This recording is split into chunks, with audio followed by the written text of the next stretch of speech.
Am I the a-hole for forcing relatives to pay after they dined at my dad's restaurant? My dad, 44 male, owns a restaurant, and my mom, 41 female, had some of her relatives visiting our city, so they made a reservation for 25 people at our restaurant. My dad handles most of the things happening in the restaurant, but when he's gone or tired, he asked me, 17 male, and my older brother, 19 male, to manage everything in the restaurant, just making sure all the ingredients arrive in the morning, cross-check the money in the register, the usual things. My brother has evening classes in his college, so he would take care of the restaurant in the morning, and I would do it in the evening. We've been doing this regularly since I was 16, so I know the gist of things. Unfortunately, my dad had a meeting with the investor about opening another branch, so he wouldn't be there that week. So the day arrives and the relatives, my aunt, her family, and in-laws, and their friends, arrive at the restaurant and they order a lot of food and everything goes smoothly, and they are happy with the food and service.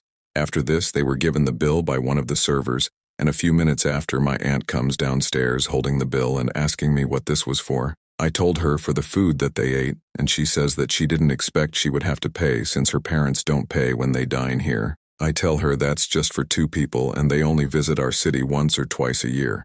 At this point, she's mad and she keeps repeating that she won't pay the bill for a large amount because she's family and some other things. So I don't know what to do at this point. I called my brother and my dad, and as expected, neither picked up, so I left a voicemail to both of them, explaining the situation, and asked them what I should do. During this time, some of the guests started leaving, and my aunt and her family, except her husband who was nowhere to be seen, tried to leave the restaurant, but luckily the guard had heard the commotion and understood that she hadn't paid and stopped her from leaving.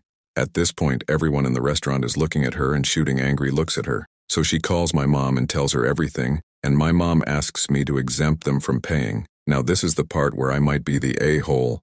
I tell my mom they are going to have to pay for what they ate and I would call the cops if they refused. My aunt started throwing another tantrum and I went back to grab my phone to check if my brother or dad had responded, but her family thought I was going to call the cops, and she starts calling me every swear in the book for not being helpful to the family. At this point, her husband comes from upstairs and he asks me how much the amount was, and paid me and told his family to go to the car and apologized to me for the mess his wife created and left. Less than an hour passes by, and my brother comes to the restaurant and I tell the whole situation to him, and he tells me I did the right thing. The next day when I wake up and check my phone, I find hundreds of text messages from relatives from my mom's side calling me an a-hole for not helping family. So, am I the a-hole for making my aunt pay after she got quite the bill on my dad's restaurant?